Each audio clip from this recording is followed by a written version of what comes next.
Hello. Hello. All right. How you doing? Pretty good. The weather was nice over the weekend, so Yeah. I got Was some sun. decent. But yeah, the hot the hot dogs have been working. Okay. I think she always does this when I'm on the phone. But yeah, the hot dogs have been working. Come here. The hot dogs have been working. There were only a few times where she kind of had a little blow up when the dog was passing by, but it was mainly because I didn't catch it early enough.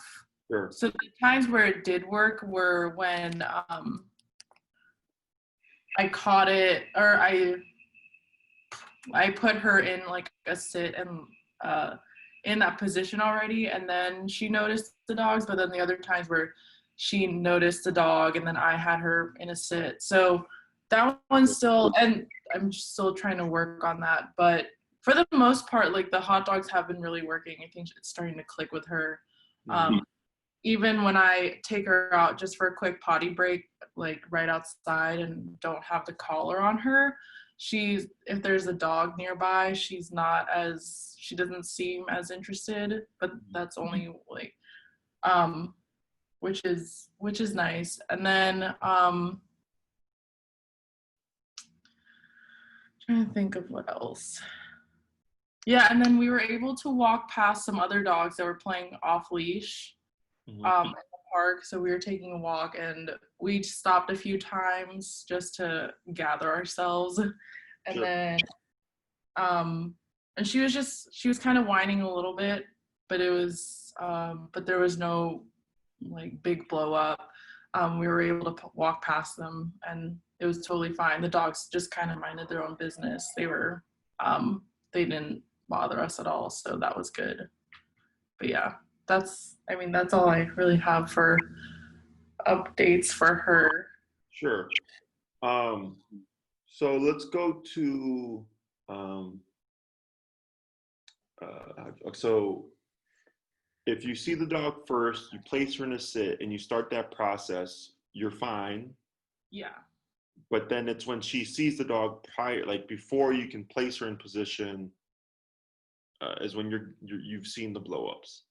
The ones that were where she did have a blow up were we both saw the dog prior, and I wanted to push it a little bit and see like, okay, maybe if we just got a little bit closer and then I put her in a sit to see like how that would work compared to seeing them far away and then putting her in a sit. So I mean, there are other times where there were dogs and she saw them prior, but I put her in a sit and she was fine. But it's the ones that I kind of pushed it a little bit more to just kind of see like, okay, if they're just like about 20 feet away from us, like, how is she going to react if I've already put her in a sit compared to like them being like 50 feet away or 40 feet away. Okay, sure. Yeah, you're trying to figure out the threshold.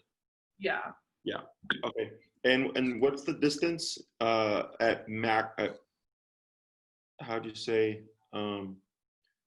What's your breaking point? 10 feet, 20 feet? I'd say like around 10, 15 feet were the only times where she got reactive. So the other time, there were a couple times too where there were dogs walking on the sidewalk, like about 2 dogs walking on the sidewalk, and we were just off the sidewalk right by the curb. So that like about 10 feet, and I just got her in a sit and was, clicking her anytime she made like a, like would look over or like turn back to look towards them. And for the most part, those were good too. There was just a couple that she was reactive with, and that was the ones where I was kind of like pushing it a little bit and having her get into a sit a little bit closer to them. compared to having her prepared already in a sit before they even got into like 20 feet or 30 feet radius of us. Okay. With the hot dog and all that kind of working together, how comfortable or confident do you feel using those things? I feel pretty good using them. Okay. It doesn't seem like too much. No, it doesn't. Okay. I like have like a little baggie of hot dogs with the leash, and then the remote on the other hand. And she's not too crazy to the point where I feel like I'm like out of control. I can't handle her. So Okay. yeah, she's been doing really good. So something to kind of how do you say help out a bit would be, so when we're applying food either as a reward or as it's called counter conditioning. Have you ever heard of that? Where you're changing the dog's underlying emotional states, towards a stimulus, right? So in this case, dogs. Is typically in the beginning, I make it super simple. I'm like, just reward the dog when they behave well, right? Just to get the owner comfortable. And once they feel comfortable, and it's not like, oh, I have all these things. What I do is, if you take a piece of hot dog, right? If you cut them up in little chunks like that, I take that little piece, and as everything's happening, ideally, I'm feeding repeatedly. Okay. But it's still that little piece. Mm-hmm. Otherwise, you'll go through that Ziploc bag like that. Yeah. Right. So the dog doesn't care about the size of the reward. They care about the rate of reinforcement. Okay. So if you turn that tiny piece into 20 pieces, she just thinks I got 20 pieces of hot dog. Mm-hmm. Right. And this, I think, will help you. When you said, like, when you took her out without the collar and she kind of looked at a dog, was like she was like kind of not bothered, but a little interested or whatever. Like, it can help with that part. And it can help keep the attention. How do you say? The attention or making kind of, because once she eats the hot dog, it's a done deal. Mm-hmm. Like, once she's ingested it, it's like, okay, what's next, right? Is you're able to then keep her within like that positive context for seconds to from like 5 seconds to 30 seconds, depending on how well you time out your reward and stuff. Mm-hmm. And then what I start to do is you're increasing the rate of reinforcement, and as you feel like, hey, she's doing pretty good, you start to decrease it. So it's not, because then you're going to have both things all the time. Yeah. Right. And you're trying to figure out like where she lies, and you're you're increasing a lot. And then when you feel like, hey, this is a really good, like, I think we're making really good progress, and it stays static at that kind of progress level, then I start to decline the food. The discipline always stays where it needs to be, but the food will go down. And ideally those two things together, will help kind of resolve the whatever's like left over. Mm-hmm. The reactivity to when you are pushing the threshold is what I would expect. Yeah. Okay. So I wouldn't, don't beat yourself up over it like, oh, we failed today. It's never going to be 100% success every day, right? What I'm looking for is it easier to address? Is it becoming less and less often that I'm having to address?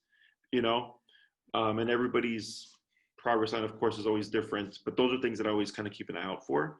Yeah. So that's what I would suggest doing is, now that you've kind of gotten that system down, is try to do with a single piece, smaller chunks to do more kind of rapid fire rewards. Okay. And have you been, because I think last time when I spoke to you, I said, I really only care if you apply this with the reactivity stuff, and I didn't care so much about the obedience stuff, right? Yeah. Have you been solely applying it to the reactivity stuff, or have you been putting it like adding it with everything? I've been adding it with with like healing, and I guess yeah, with the obedience stuff too, like I'll kind of test her out and have her heel, or I'll put her in a sit and then get her to like come to me and like and heal, and I'll reward her if it's good. Okay. So the same thing there. You wouldn't necessarily do repeated rewards, but you would do smaller rewards, just so you can really stretch out what you have on hand. And then, I would change up your reward. So like, if you're using hot dog for like a couple of days, and then like maybe cheese stick, or, a pepperoni, like I changed the reward, because after like a couple of weeks, she's going to be like, I'm tired of hot dogs. Yeah. Okay. Okay. So yeah, so I switch it up. And so that's good. Anything else? Well, what I found with her is when it comes to like having her in the sit, and then like clicking her every time she like, kind of looks over, or turns around, or pays any attention to like a dog passing by. What I found, like if I stay in like the 50 range, and then just do like 40, it's like 40 to 50 depending on how close they are, and I just like a tap every time she looks, that she's a little bit more better, or she responds better to that compared to the like 90s or 70s. Okay. Because when I was doing it at like when I would bump it up to 70 or 90 or even way past that, she like, I think she was more like, like, what's going on, trying to figure out what to do. But I think the 40 to 50 range, sometimes it'll have to like go above like 50s. Sure. But for the most part, staying in that 40 to 50 range has been working for her. Okay. That's fine. With the healing stuff, because I remember, I think you spoke about her still kind of pushing a bit. Was it? Yeah. Or it's just recognizing like heel in general. Like the word. If I get her into that position, and then we're walking, she'll be fine. But if I like get her in a break, or let her have a break and just roam around in the grass, and we're just walking around, and we like transition back onto the sidewalk, I kind of have to do like that little, like a small little routine again to like get her back into a heel. Okay.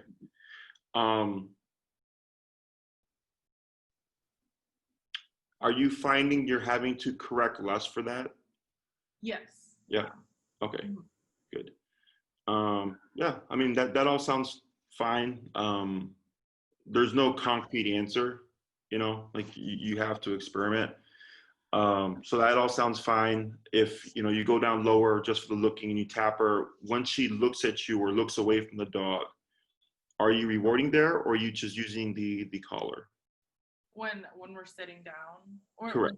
Sitting, I've just been doing so I would tap her, and then she'd like look towards me, and then I would reward it for like afterwards, like after the entire ordeal, instead of like tap, like she looks at me and then I reward, tap, look, and then reward. Okay.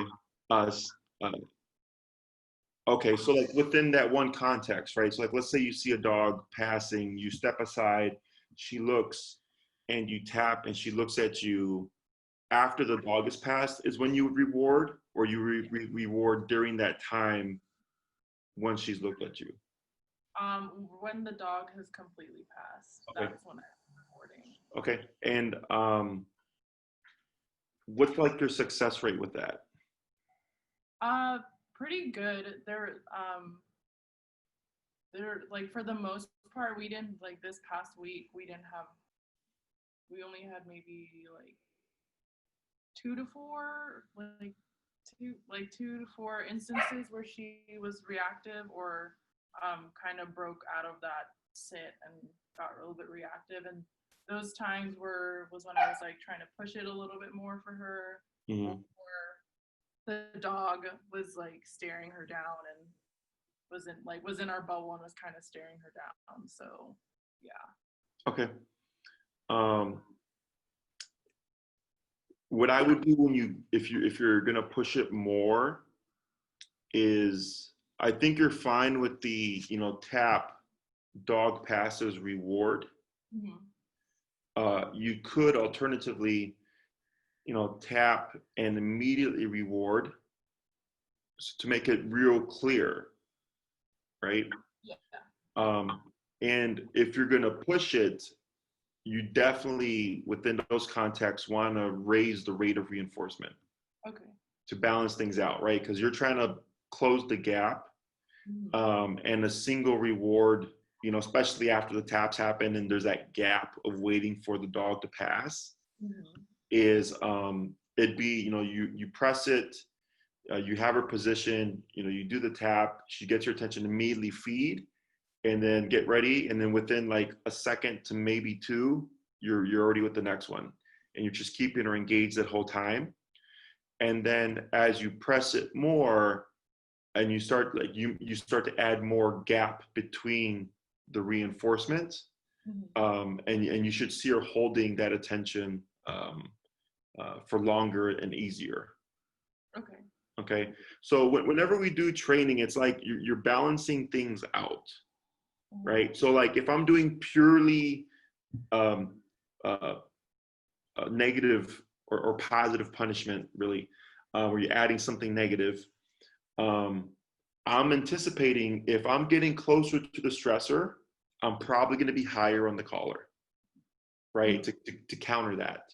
Yeah. If I'm using kind of lower level e-collar, but I'm still pressing the threshold, I need to compensate somehow, right? So in this case, you have your 40 to 50, you're coming in closer, that we have to increase the repetitions. So whenever you do that stuff, whenever like either you foresee something going to be more difficult, or you yourself are kind of going to challenge her, be in that mindset and have your thought process of like, I'm going to compensate with more power, or I'm going to compensate with faster reinforcement. Okay. And it's like this with even like, because you're dealing with behavior, but even if I'm dealing with like obedience stuff, when I work with my clients, I'll tell them, when you make one thing hard, you have to make another thing easier in some contexts. Like, for instance, if I'm doing recall, and I've always done recall in an empty room, that's very easy and I can be very far away, it's going to be a success. Yeah. But if I take the dog outside and the dog is engaging with other dogs, even though I know I could call them from 30 feet away, that's in a blank setting.